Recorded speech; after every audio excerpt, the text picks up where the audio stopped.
കോൺഗ്രസ് ഉമ്മൻചാണ്ടിയുടെ മനസാക്ഷി തെറ്റാണ്. എനിക്ക് ഈ പറയുന്ന ബന്ധമൊന്നും അദ്ദേഹമായിട്ടില്ല. ഞാൻ കാണുന്ന പ്രത്യേകത ഉമ്മൻചാണ്ടിക്ക് എന്താണെന്ന് ചോദിച്ചാൽ ദീനാനുകമ്പ, മനുഷ്യത്വം, പരോപകാരം ചെയ്യാനുള്ള നീതിബോധം. അല്ല, മറ്റു മുഖ്യമന്ത്രിമാർക്ക് ഒന്നുമില്ല. വി എസ് അച്യുതാനന്ദൻ ഒരു പാവപ്പെട്ടവൻ ഒരു രോഗത്തിന് ചികിത്സയ്ക്ക് എന്താ 2000 ഉരുവാന്ന് എഴുതി വെച്ച് 3 പ്രാവശ്യം കൂടെ നോക്കും. ഇത് ഞാൻ ഇന്നലെ കണ്ടുകൊണ്ടിരിക്കുക. ഊജ്യം കൂടിപ്പോയോ?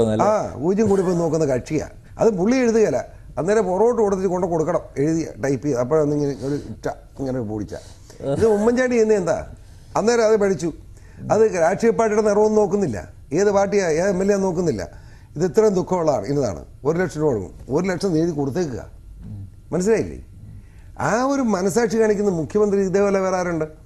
അതുപോലെ തന്നെ ഏത് പാവപ്പെട്ടവൻ്റെ പ്രശ്നം ചെന്ന് പറഞ്ഞാൽ അതിനെപ്പറ്റി ഒരു ചിന്തയുണ്ട് അദ്ദേഹത്തിന്. അതുകൊണ്ട് അങ്ങേറെ മനസാക്ഷി എൻ്റെ കയ്യിലല്ല. ആ മനസാക്ഷിയുടെ ബഹുമാനമാണ് ഞാൻ കാണിക്കുന്നത്.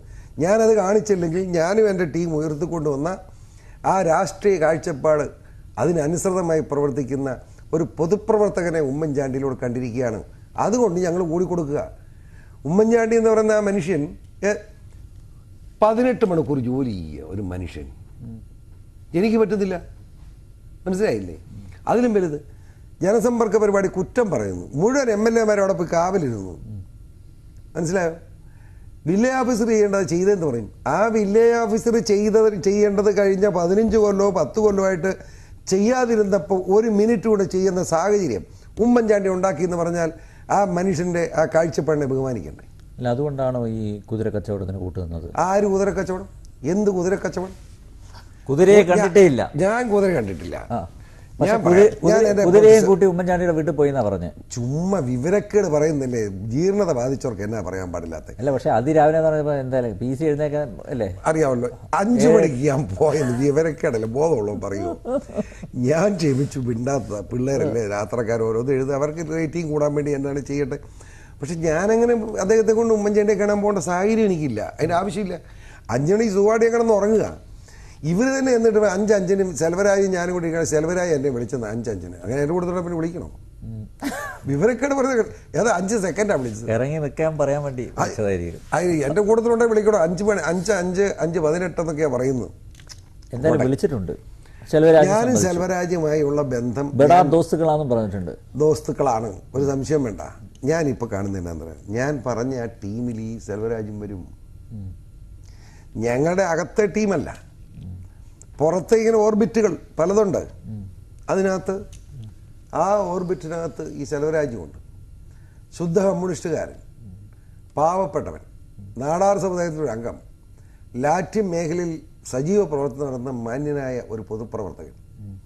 ആ മനുഷ്യൻ 43 കൊല്ലമായി കമ്മ്യൂണിസ്റ്റ് പാർട്ടി നടന്നിട്ട് അദ്ദേഹത്തിന് കിട്ടിയിരിക്കുന്ന വേദനിക്കുന്ന അനുഭവം അദ്ദേഹം കരഞ്ഞുകൊണ്ട് VS എടുത്തിയെന്നോണ്ട് VS കുനിഞ്ഞിരുന്നു. ഇവിടെ വെഞ്ഞാറമൂട് ലോക്കൽ സെക്രട്ടറി ഉൾപ്പെടെ CPM ആളുകൾ കരഞ്ഞുകൊണ്ട് ചെന്നു. പുള്ളി പറഞ്ഞു, നിങ്ങൾ CPM പോകാം. ഞാൻ ചെന്നു. എന്നെ മുന്നിൽ നിന്ന് പുറത്താക്കി ഒരു വിരോധമില്ല. എന്നെ പാർട്ടിയെ പുറത്താക്കി, സെക്കുലർ പാർട്ടിയെ. അത് കഴിഞ്ഞ് ഞാൻ ഇടതുപക്ഷമായിട്ട് നടക്കുക. എനിക്കിട്ട് തൊഴിയായി ബാങ്ക് ഇലക്ഷൻ നമ്മുടെ ആൾ അടിച്ചു. ഈ നിസ്സംഗത അതല്ലേ അദ്ദേഹത്തിന് മുഖം? നിസ്സംഗത എന്നല്ല, ഞാൻ മനസ്സിലാക്കി എന്താണെന്ന് ചോദിച്ചാൽ പുള്ളി അദ്ദേഹത്തിൻ്റെ ഒരു പ്രത്യേകത. ഞാനത് പറയേണ്ടി വന്നതിൽ എനിക്ക് ദുഃഖമുണ്ട്. ഞാൻ അദ്ദേഹത്തിൽ കാണുന്ന ഒരു ദുഃഖം, അദ്ദേഹം തോളെ ചവിട്ടി കയറിപ്പോകുന്നതല്ലാതെ ചവിട്ട് കൊള്ളുന്നതിനെ തിരിഞ്ഞു നോക്കാൻ VS ഒരിക്കലും തയ്യാറായിട്ടില്ല. ഞാൻ ഉദാഹരണം പറയട്ടെ. നമ്മുടെ ഏറ്റവും വലിയ സമരം എന്ന് പറയുന്നത് ഏതാ? CPM-ൻ്റെ കമ്മ്യൂണിസ്റ്റ് പാർട്ടി ഉണ്ടാകുന്നിടത്ത് പുന്നപ്പറ വയലാർ. ആ പുന്നപ്പറ വയലാറിൽ പാവപ്പെട്ട പട്ടികജാതിക്കാരനും പിന്നോക്കക്കാരനും ഉൾപ്പെടെ പാവപ്പെട്ടവനെ പോലീസിൻ്റെ വെടി മുതല കൊണ്ടാ ചാകുകയെന്നും പറഞ്ഞ് വാരിക്കുന്നുമായിട്ട് പറഞ്ഞു വിട്ടല്ലോ. നിഷേധിക്കാൻ പറ്റുകയല്ലോ. പുള്ളി അതുവഴി അങ്ങ് ചാടിപ്പോവുകയും ചെയ്തു. 100 കണക്കിന് പാവപ്പെട്ട സഖാക്കന്മാർ, ഈ VS ഉൾപ്പെടെ നേതാക്കന്മാർ പറഞ്ഞ വിവരക്കേടും കേട്ടുകൊണ്ട് പോയി വെടികൊണ്ടി ചത്തു. കൂട്ടിയിട്ട് കത്തിക്കുകയായിരുന്നു. വെടികൊള്ളാൻ ഈ പാവങ്ങളെ പറഞ്ഞിട്ട് VS എന്ത് ചെയ്തു? ഏറ്റവും സുരക്ഷിത, ഒരിക്കലും പേടിക്കേണ്ടാത്ത സ്ഥലമുണ്ട്, സമ്പന്നന്മാർ മാത്രമുള്ള സ്ഥലം, പൂഞ്ഞാർ, എൻ്റെ നാട്. അവിടെ വന്ന് ഒളിച്ചിരിക്കുക. അവിടെ എവിടെയാ ഒളിച്ചിരുന്നു? അതാണ് ഈ പൂഞ്ഞാർ കണക്ഷൻ അല്ലേ? അവിടെ വന്ന് താമസിച്ച എവിടെയാ? അതാ രസം. അതായത് വാലാനിക്കൽ കുടുംബം എന്ന് പറയും. പുരുഷോത്തമ സാർ ഇപ്പോഴത്തെ കാർന്നോർ ജീവിച്ചിരിപ്പുണ്ട്. എൻ്റെ ഏറ്റവും വലിയ കാർന്നോരുടെ കരുതലാണ്. അദ്ദേഹം ചരിത്രം മുഴുവനോട് പറഞ്ഞിട്ടുണ്ട്. അപ്പോൾ അവിടെ വന്ന് ഒളിച്ചിരിക്കുക പുള്ളി പറഞ്ഞിട്ട് സഖാക്കന്മാർ വെടുകൊണ്ടിയാകുക. ഇത് പുന്നപ്പുറ സഖാവെന്നും പറഞ്ഞ് ഇറങ്ങിത്തിരിക്കുക. ഒരു സഖാവും അല്ലല്ലോ പുന്നപ്പുറ വയലാറിലെ മരിച്ചു വീണ പാവങ്ങളുടെ ഉത്തരവാദിത്വം ഇങ്ങനെ വഹിക്കണ്ടേ. എന്ത് ചെയ്തു? ഇതിനേക്കാൾ മാന്യനാണ് പിണറായി അല്ലേ? പിണറായി മാന്യ എന്നറിയാമോ? കൂട്ടത്തിൽ നിൽക്കുക എന്ത് വൃത്തികെട്ടവരാണെങ്കിലും പ്രൊട്ടക്ട് ചെയ്യുന്നുണ്ട്. അതായത് നമ്മുടെ ഗോപി കോട്ടമുറി വീസിനെ കാലി വരി ചിപ്പറെ കൂടി കുറ്റം പറയേണ്ട വീസിതമായതുകൊണ്ട് ആരും കൂടി പോകും. അത് എന്തുകൊണ്ടാണ് അതിന് വരച്ച് കോട്ടമുറി എൻ്റെ സുഹൃത്താകട്ടോ. പക്ഷെ പടം കണ്ട് ബോധം കേട്ട പിണറായി അങ്ങനെ പ്രൊട്ടക്ട് ചെയ്യുക. പാർട്ടി പുറത്ത് കളയൊന്നും ചെയ്തിട്ടില്ല, പിടിച്ചു നിർത്തി. ശശി കാണിച്ച വൃത്തികേടും പറയാൻ കൊള്ളുകയല്ലോ.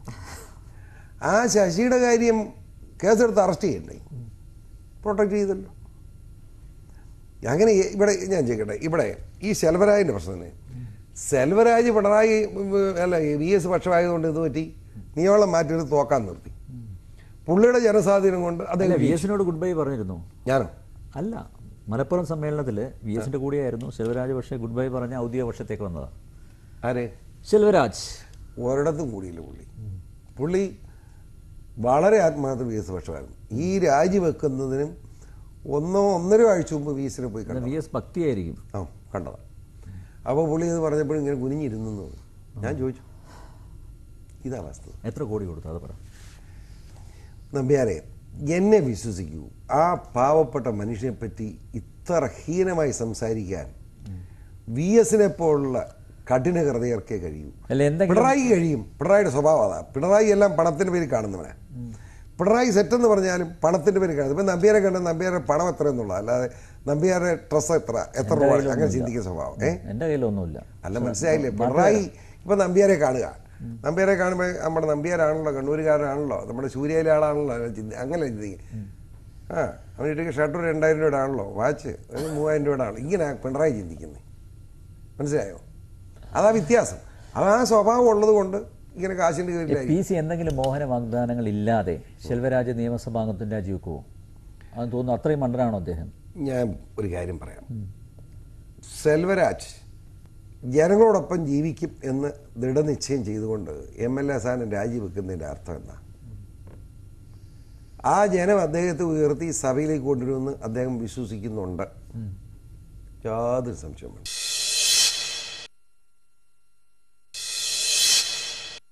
UDF സ്ഥാനാർത്ഥിയെ മത്സരിക്കുമോ? അത് കാലം തെളിയിക്കട്ടെ. ഇപ്പം ഞാൻ പറയുന്നത് ശരിയല്ല. അല്ല, കാരണം PC മാത്രമേ പറയുന്നുള്ളൂ അദ്ദേഹം UDF സ്ഥാനാർത്ഥിയെ മത്സരിക്കണമെന്ന് എനിക്ക് ആഗ്രഹമുണ്ട്. ആഗ്രഹം, എൻ്റെ ആഗ്രഹം ഞാൻ കോൺഗ്രസിൻ്റെയും UDF നേതാക്കന്മാരോട്. പക്ഷേ അത് ഹൈക്കമാൻഡ് തീരുമാനിക്കുന്നതാണ് കോൺഗ്രസ് നേതാക്കന്മാർ പറയുന്നത്. ഹൈക്കമാൻഡ് കേരളത്തിലെ സെൽവരാജ് കോൺഗ്രസ് ചേരുമോ? അങ്ങനെയുള്ള സൂചനകൾ വല്ലതും എന്ന് പറയാൻ പറ്റില്ല. എന്ന് പറയാനുള്ള സാധ്യതയില്ല. സെൽവരാജ് UDF സ്വതന്ത്രനൊക്കെ ആയി മത്സരിപ്പിച്ചിട്ട് പിന്നെ നിയമസഭയിലെത്തി കൂറ അങ്ങോട്ട് പോകാമല്ലോ. എങ്ങനെ സ്വതന്ത്ര സ്ഥാനാർത്ഥിയായി മത്സരിപ്പിക്കുകയാണെങ്കിൽ? അതാണല്ലോ കോൺഗ്രസിന്റെ ആദി. അതങ്ങനെ നടക്കരുത്. കാരണം വെച്ചാൽ UDFന്റെ പിന്തുണയോട് മത്സരിച്ചാൽ അതൊക്കെ എഴുതി വാങ്ങാതെ അങ്ങനെ നിർത്തുവോ? അതൊക്കെ സ്വാഭാവികമായിട്ട് ഉള്ള പ്രശ്നം. അതൊന്നും പേടിക്കണമെന്ന്. സെൽവരാജ് മത്സരിക്കണമെന്നാണ് ആഗ്രഹം. എൻ്റെ ആഗ്രഹം മത്സരിക്കണം എന്നാണ്. UDFന്റെ പിന്തുണ ഉണ്ടെങ്കിൽ 35,000 വോട്ടിൻ്റെ ഭൂരിപക്ഷത്തോട് ജയിക്കും. മനസ്സിലായോ? ഞാൻ പിറവത്ത് 10,000 വോട്ട് ജയിക്കുമെന്ന് ഒരു മാസം മുമ്പ് പറയുമ്പോഴത്തേന് എല്ലാവരും കൂടെ ഈ PC എന്ത് പറ്റിയെന്ന് ചോദിച്ചു. ഇപ്പം എന്നാ പറയുന്നു? ഞാൻ അത് കഴിഞ്ഞ് ഇലക്ഷൻ പോളിംഗ് കഴിഞ്ഞിട്ട് വളരെ വ്യക്തമായിട്ട് പറഞ്ഞ് 12,000 വോട്ട് ജയിക്കണമെന്ന് പറഞ്ഞു. ജയിക്കും, ഉറപ്പിച്ചു പറഞ്ഞു. നമ്മുടെ മാധ്യമ സുഹൃത്തുക്കളെ കൂടെ എന്നെ കൊന്നില്ല. PC പറയുന്നത് വെടുവാ പറയുക എന്നാണ്. ഇപ്പം എന്നാ വായാ പറയുന്നത്? നിങ്ങളെല്ലാ ജാതിമത വർഗീയ ശക്തികളെയും പ്രീണിപ്പിച്ചും കൂട്ടുപിടിച്ചല്ലേ ജയിച്ചത്. അതൊരു വിജയമല്ലാന്നാ പറയുന്നത് പിണറായി സഖാവ്. ബോധമുള്ളവർക്കറിയാം. ഞാൻ ചോദിക്കട്ടെ, മാന്യതയുണ്ടെങ്കിൽ പിണറായി നേരിട്ട് നേതൃത്വം കൊടുത്ത ഇലക്ഷനല്ലേ, ആ നിമിഷം സ്വയം പാർട്ടിയുടെ സെക്രട്ടറി സ്ഥാനം രാജിവെക്കണ്ടേ? ആ മാന്യത കാണിക്കണ്ടേ? VS അവിടെ ചെന്ന് എന്താ പറഞ്ഞു? ഈ തെരഞ്ഞെടുപ്പ് ഈ ഭരണത്തിൻ്റെ വിലയിരുത്തലാണെന്ന് പിണറായിയും പറഞ്ഞു, VSും പറഞ്ഞു. അപ്പം ബുദ്ധിമാനായി ഉമ്മൻചാണ്ടി എന്നതാ പറഞ്ഞത്. അദ്ദേഹം പറഞ്ഞു ഭരണത്തിൻ്റെ വിലയിരുത്തലാണെന്ന് ഞങ്ങൾ സമ്മതിച്ചു, ഞങ്ങളത് സമ്മതിക്കുകയാണ്. അതുപോലെ പ്രതിപക്ഷത്തിൻ്റെ വിലയിരുത്തലും ഞങ്ങൾ നടത്തും എന്ന് നിങ്ങൾ സമ്മതിച്ചാൽ മതി എന്ന്. പ്രതിപക്ഷത്തിന്റെ വിലയിരുത്തൽ ക്ലിയർ ആയല്ലോ. 157, 154, 12,070. അത് ന്യായമായിട്ട് VS രാജിവെക്കണം. അദ്ദേഹം പ്രതിപക്ഷ നേതാവ് സ്ഥാനം രാജിവെച്ചിട്ട് പുള്ളി മാറി നിൽക്കണം. അതിന്റെ മാന്യതയാണ്. ആ മാന്യത കാണിച്ചാൽ രാഷ്ട്രീയ രംഗത്ത് നേതാക്കന്മാരുടെ മാന്യത ജനങ്ങൾക്ക് ബോധിക്കും. അതാ പിണറായി അല്ലെങ്കിൽ ഇനി തുടങ്ങി ശരിയാണോ? പുള്ളി 82 വയസ്സുണ്ടല്ലോ. അല്ല, ഈ സഭയിലൊക്കെ നേരിട്ട് മുഖാമുഖം കാണുമ്പോൾ എന്താ മന്ദസ്മരം ഉണ്ടോ, അല്ലെങ്കിൽ കാണാതെ അങ്ങ് പോവോ? ഇത് സത്യത്തിലുണ്ടല്ലോ, ഞാനിപ്പോ നമ്മുടെ MN സ്മാരകത്തിൽ നിന്നാണ് വരുന്നത്. ചന്ദ്രപ്പൻ എന്ന് പറയുന്ന സഖാവ്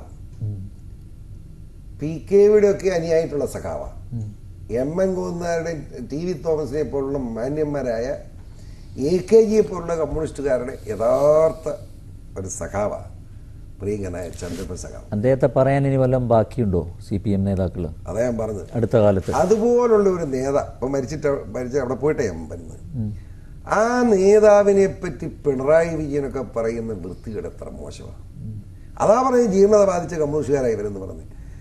ആ നേതാവ് അവിടെ മരിച്ചു കഴിയുമ്പോൾ ഞാൻ MN സ്മാരകത്തിൽ ഇരിക്കുമ്പം ഞങ്ങളെല്ലാവരും ഉണ്ട്. നമ്മുടെ വെളിയൻ സഖാവുണ്ട്, നമ്മുടെ ഇസ്മായിലുണ്ട്. വെളിയൻ സഖാവാട്ടോ, ബാക്കി ഇസ്മായിലൊന്നും സഖാവൊന്നും ഞാൻ വിശ്വസിക്കുന്നില്ല. പന്നിയൻ സഖാവ് അര സഖാവാണ്, എല്ലാവരും ഇരിപ്പുണ്ട്. ഞങ്ങൾ വളർത്താൻ മേടിക്കും. പിന്നെ നമ്മുടെ ഇവിടുത്തെ വിജയകുമാർ മുതലാളി, നമ്മുടെ CPMന്റെ പഴയ സ്പീക്കറായിരുന്നു, കഴിയിക്കുക. VS അങ്ങോട്ട് കയറി വന്നങ്ങോട്ട് ഇപ്പം ഞാൻ ഇങ്ങനെ ഇറങ്ങിപ്പോന്നു വെച്ചു. ഞാൻ പിന്നെ അവിടെ നിൽക്കാൻ പറ്റും. പുള്ളിയുടെ മുഖം നോക്കി പുള്ളി എന്തെങ്കിലും പറഞ്ഞാൽ എൻ്റെ സ്വഭാവത്തിൽ ഞാനും വല്ലതും പറയും. എന്തിന്? ഇത്രയും വലിയ കാരണമല്ല, നമ്മളാ മാന്യത കാണിക്കണം. ഞാൻ ഒന്നും ഉണ്ടാവില്ല. എഴുന്നേറ്റ് നിന്നോ?